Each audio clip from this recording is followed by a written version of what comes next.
नमस्कार, मैं जगदीश्वर कौल। साथियों, यह मेरा ऑफिशियल चैनल राजनीति भारत है, जिस पर मैं आप सभी को पेंशन से जुड़ी हर जरूरी और अहम खबर देता हूं। अगर आपने अभी तक हमारे इस चैनल को सब्सक्राइब नहीं किया है तो पेंशन से जुड़ी हर जरूरी खबर पाने के लिए अभी इस चैनल को सब्सक्राइब करें। साथियों, कहीं कहा जा रहा है कि भैया सरकार 2,000 रुपए बढ़ाएगी, कहीं कोई कह रहा है कि इस राज्य में सरकार 3,000 रुपए बढ़ाएगी, कहीं कोई कह रहा है कि सरकार 10,000 बढ़ाएगी, तो कहीं कोई कह रहा है कि इस राज्य में 7,500 सरकार बढ़ाएगी। आगे दोस्तों, सच्चाई क्या है और किस तरीके से ईपीएस 95 की साथियों एक बहुत बड़ी बैठक होने जा रही है केंद्र सरकार के मंत्री जी के साथ। जी हां साथियों, और मैं आपको बता दिए दूं, जो ईपीएस के जो मुख्य कार्यकारिणी अध्यक्ष है कमांडर अशोक राउत, राष्ट्रीय अध्यक्ष है साथियों एनएसएससी नेशनल एजुकेशन कमेटी के, इन्होंने साथियों एक बहुत बड़ी बात कही है और बहुत ही जल्दी एक मीटिंग बुलाई है इस मामले को लेकर। पिछले समय में अशोक राउत जी ने एक जूम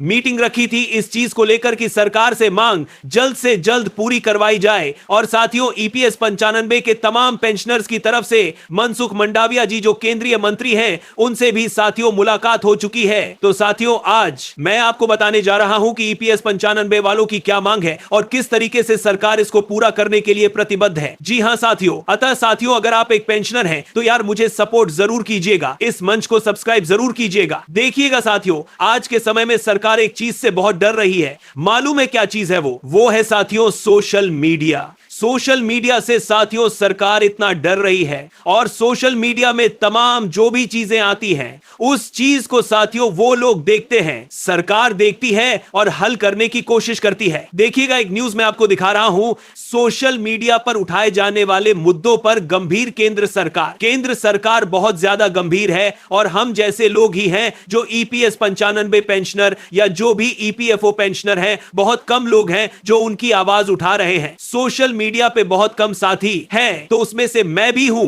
जो साथियों चाहता हूं कि ईपीएस 95 को 10,000 मिले प्लस डीए और डीआर, महंगाई राहत और महंगाई भत्ता भी उनको मिलना चाहिए। इसलिए साथियों मुझे सपोर्ट कीजिएगा, इस मंच को सब्सक्राइब कीजिएगा और इस विवरण को शेयर कीजिएगा तमाम आपके पास जो व्हाट्सएप ग्रुप चल रहे हैं, ताकि उनको भी जानकारी हो सके। इस वक्त की मुख्य समीक्षाएं और बड़ी खबरें, सोशल मीडिया पर केंद्र सरकार की गंभीरता। सरकारी सूत्रों के अनुसार सोशल मीडिया जनसंवाद और जनता की समस्याओं को समझने का सशक्त माध्यम बन चुका है। कोर्ट से संबंधित मामलों एवं अन्य महत्वपूर्ण मुद्दों पर सरकार लगातार नजर बनाए हुए है। ईपीएस 95 केंद्रीय कार्यकारी सीडब्ल्यूसी की 13वीं बैठक, आगामी महत्वपूर्ण बैठक हावड़ा कोलकाता पश्चिम बंगाल में सुबह 10 बजे राष्ट्रीय अध्यक्ष कमांडर अशोक राउत के नेतृत्व में आयोजित होगी। न्यूनतम पेंशन में वृद्धि की मांग, ईपीएस 95 के तहत न्यूनतम पेंशन को वर्तमान राशि से बढ़ाकर 10,000 रुपए या अंतिम विकल्प के रूप में न्यूनतम 7,500 रुपए प्रतिमाह करने का प्रस्ताव। 8वें वेतन आयोग में पेंशन मुद्दा, पेंशनर्स के मुद्दों को 8वें पे कमीशन से जोड़ने और न्यूनतम पेंशन के साथ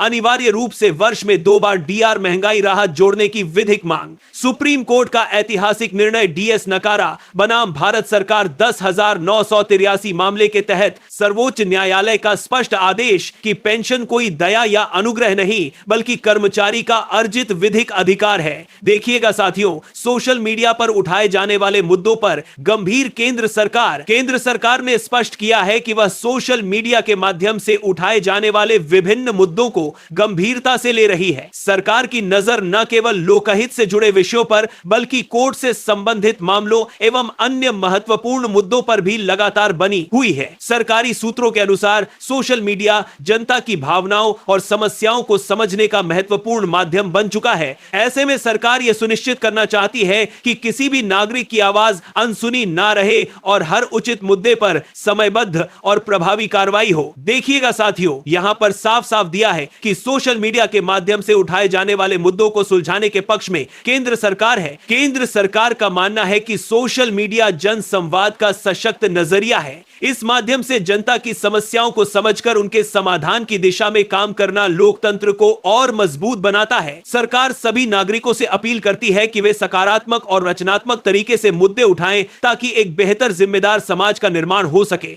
तो साथियों, यहां पर कहा है कि जो कोर्ट से भी रिलेटेड जो मामले हैं उनको फौरन सही होना चाहिए, फौरन उस पर डिसीजन होना चाहिए। तो साथियों, यहां पर आपने देख लिया किस तरीके से सरकार सोशल मीडिया को लेकर काफी गंभीर है। इसलिए साथियों, आप मुझे सपोर्ट कीजिएगा, इस मंच को सब्सक्राइब कीजिएगा। चलिएगा साथियों, मैं आपको बता दूं कैसे क्या मीटिंग है और कहां होगी। देखिएगा, सबसे पहली बड़ी बात है ईपीएस 95 की नई बैठक होगी। ईपीएस 95 की 13वीं केंद्रीय कार्यकारी सीडब्ल्यूसी की मीटिंग होगी। वो होगी हावड़ा में। हावड़ा आता है कोलकाता, पश्चिम बंगाल में। यह बैठक सुबह 10 बजे होगी। इसके सक्षम नेतृत्व और मुख्य मार्गदर्शक हैं माननीय कमांडर अशोक राउत। यह राष्ट्रीय अध्यक्ष हैं। इन्होंने ही साथियों एनएसएससी का गठन किया है। इस केंद्रीय कार्यकारी सीडब्ल्यूसी की मीटिंग में सभी एनएसएससी पदाधिकारियों का हार्दिक स्वागत है। तो हावड़ा कोलकाता में आप जा सकते हैं और वहां पर जाकर आप इस मीटिंग को ज्वाइन कर सकते हैं। चलिएगा साथियों, अब हम चलते हैं दूसरी अपनी बड़ी खबर पे। सरकार से जो मांग हो रही है वो 10,000 मिनिमम पेंशन की मांग हो रही है। मिनिमम मैं क्या कह रहा हूं यहां पर ध्यान दीजिएगा। मिनिमम पेंशन की मांग हो रही है, ना कि मैक्सिमम। जो अभी सरकार बेहद सीमित पेंशन दे रही है उसको बढ़ा के 10,000 किया जाए, और 10,000 नहीं, अगर सरकार को लग रहा है तो फाइनली लास्ट 7,500 रुपए महीना किया जाए पेंशन। ये साथियों मांग हुई है, तो ये पेंशन की मुख्य मांग है। ठीक है साथियों, सबसे बड़ी बात है इसमें और क्या क्या चीजें हो रही हैं। उन्होंने साथियों ईपीएस 95 के मुद्दे को 8वें पे कमीशन में ले जाने की बात कही है। 8वें पे कमीशन की तमाम टीमें साथियों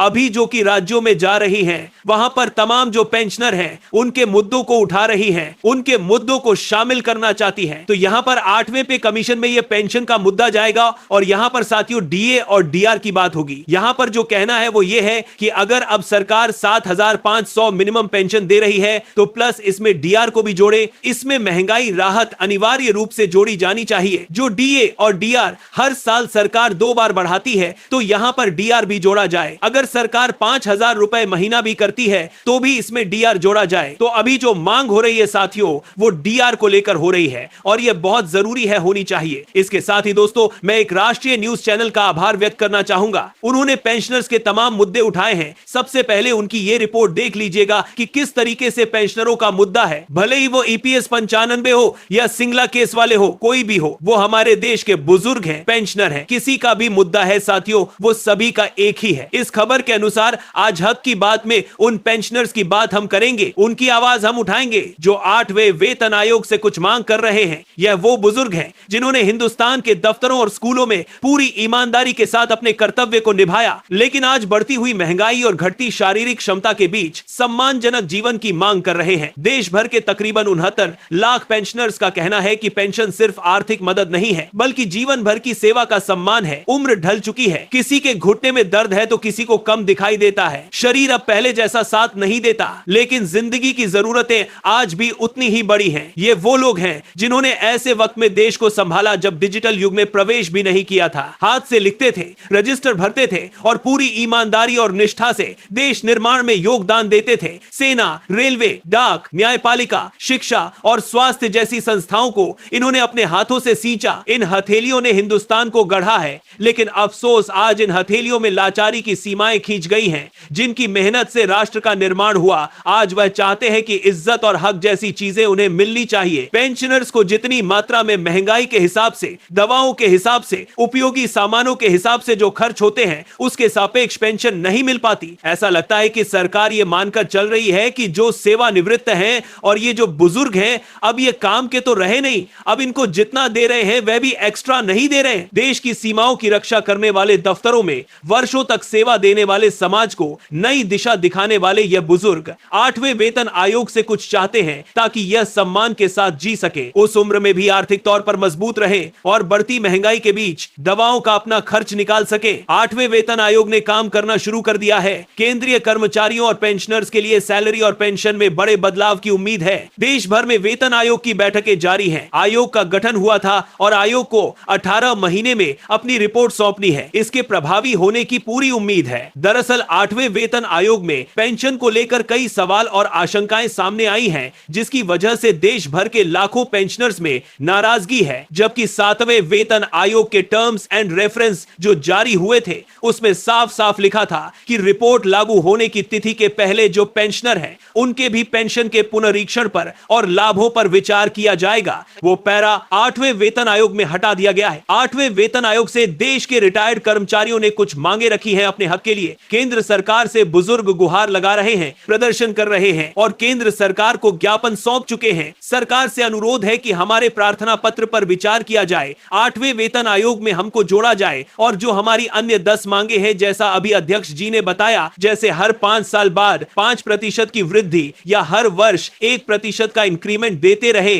वो बात भी सही है। कोरोना काल का एरियर और हमारी जो 10 मांगे हैं उसका हमने माननीय प्रधानमंत्री जी को अभी ज्ञापन दिया था। करीब 69 लाख पेंशनर्स उस दिन का इंतजार कर रहे हैं जब उनकी सेवा, ईमानदारी और अनुभव को सही मायनों में सम्मान मिलेगा। उनकी मांग है कि सरकार उनकी समस्याओं को गंभीरता से सुने और समय के साथ पेंशन व्यवस्था में जरूरी सुधार करे। पेंशन में पर्याप्त बढ़ोतरी हो, महंगाई के अनुसार डीआर बढ़े, बेहतर फिटमेंट फैक्टर लागू हो, न्यूनतम पेंशन राशि बढ़ाई जाए। 65, 70 और 75 वर्ष की आयु पर अतिरिक्त पेंशन जल्द मिले। सभी पेंशनर्स के लिए समान पेंशन व्यवस्था हो, मेडिकल सुविधाओं और सीजीएचएस सेवाओं में सुधार हो, वरिष्ठ नागरिकों को टैक्स में अतिरिक्त राहत मिले, पेंशन भुगतान प्रक्रिया आसान और पारदर्शी हो, पुरानी पेंशन योजना ओपीएस की बहाली हो और पेंशन को अधिकार मानते हुए सम्मानजनक व्यवस्था लागू हो। यह कोई कृपा नहीं है। अब से पहले जब 7 वेतनमान बने थे, उनको पता था कि कर्मचारियों को पेंशन देनी पड़ेगी, इसलिए उन्होंने हमारा वेतन निर्धारण करते समय हमारा वेतन कुछ कम किया था और वही अंशदान हमारा इकट्ठा होते होते ब्याज के साथ इतना हो जाता है जिससे हम पेंशन ले रहे हैं। यह हमारा ही कंट्रीब्यूटरी फंड है। साल 1983 के डीएस नकारा बनाम